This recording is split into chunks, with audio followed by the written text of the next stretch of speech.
اعوذ باللہ من الشیطان الرجیم بسم اللہ الرحمن الرحیم اللہم صلی علی محمد وعلی محمد۔ مومنین، آج ہم تیمم کا طریقہ سیکھیں گے۔ گزشتہ ویڈیوز میں ذکر کر چکے ہیں کہ تیمم کب واجب ہوتا ہے۔ بعض دفعہ جبیرہ کی صورت میں وضو اور تیمم دونوں واجب ہوتے ہیں، اور باقی بھی جو صورتیں تھیں جس میں تیمم کرنا ضروری ہے۔ تیمم کا طریقہ بہت ہی آسان ہے۔ مٹی پر ہاتھ مارنا ہے۔ پہلی بات تو یہ ہے کہ زمین پر مٹی پر ہاتھ مارنا ہے۔ اگر زمین مٹی موجود نہیں ہے تو زمین کی جو بھی چیزیں ہیں، پتھر ہے، جوس ہے، یہ جو چیزیں ہیں ان پر آپ نے ہاتھ مارنا ہے۔ اگر یہ بھی نہیں مل رہی، مجبوری ہے، مثلا آپ کسی ایسے گھر میں ہیں، ایسی جگہ پہ ہیں یا ایسے علاقے میں ہیں جہاں مٹی نہیں ہے، جہاں آپ کو پتھر جیسی زمین، مٹی جیسی زمین نہیں مل رہی، ایک گھر میں آپ بند ہو چکے ہیں، تو پھر آپ اس جگہ پر، چاہے وہ پکی زمین ہے، پکا فرش ہے، جہاں مٹی موجود ہو، یا پھر ایسی بستر، ایسی جگہ جہاں مٹی ظاہراً نظر آ رہی ہو کہ اس بستر پہ، اس کپڑے پہ مٹی ہے، وہاں بھی آپ تیمم کر سکتے ہیں۔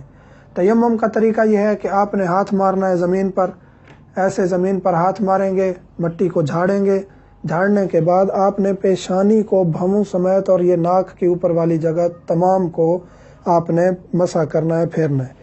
ایسے لے کے آئیں گے دونوں ہاتھ، ایسے پوری جبین، پوری پیشانی پر مس کرتے ہوئے نیچے لے کے آئیں گے اور یہاں تک یہ آپ نے کر لیا۔ پھر رائٹ ہاتھ کی اس ظاہری جگہ پر آپ نے لیفٹ ہاتھ کو اس طرح یہاں سے ایسے انگلیوں سمیت پھیرنا ہے۔ آپ کی انگوٹھیاں نہیں ہونی چاہیے۔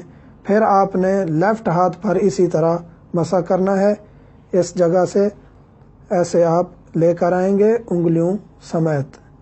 یہ آپ کا تیمم ہو جائے گا۔ اس کے بعد آپ نماز بھی پڑھ سکتے ہیں، باقی اعمال انجام دے سکتے ہیں۔ جو چیز وضو میں ضرورت تھی، جس چیز کے لیے وضو ضروری تھا، قرآن مجید کو ہاتھ لگانا، نماز پڑھنا، باقی جو چیزیں، اب تیمم بالکل وضو کے بدلے میں آ گیا ہے اور آپ یہ تمام کام انجام دے سکتے ہیں۔ اب آتے ہیں کہ غسل کا تیمم بھی یہی ہے یا نہیں۔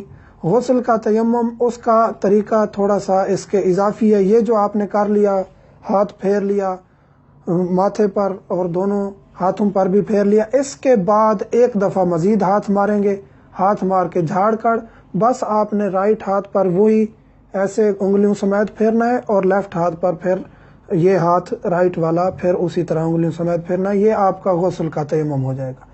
یعنی وضو کے تیمم میں آپ نے بس ایک چیز ایڈ کرنی ہے، ہاتھ مار کے رائٹ اور لیفٹ پر دوبارہ مسح کرنا ہے، تو آپ کا غسل کا تیمم بھی ہو جائے گا۔ وہ جو ہم چیزیں ذکر کر چکے ہیں، جہاں آپ غسل نہیں کر سکتے، تیمم کریں گے اور اس کے بعد آپ روزہ بھی رکھ سکتے ہیں، آپ باقی اعمال بھی انجام دے سکتے ہیں۔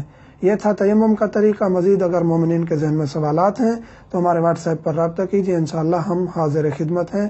السلام علیکم ورحمۃ اللہ وبرکاتہ۔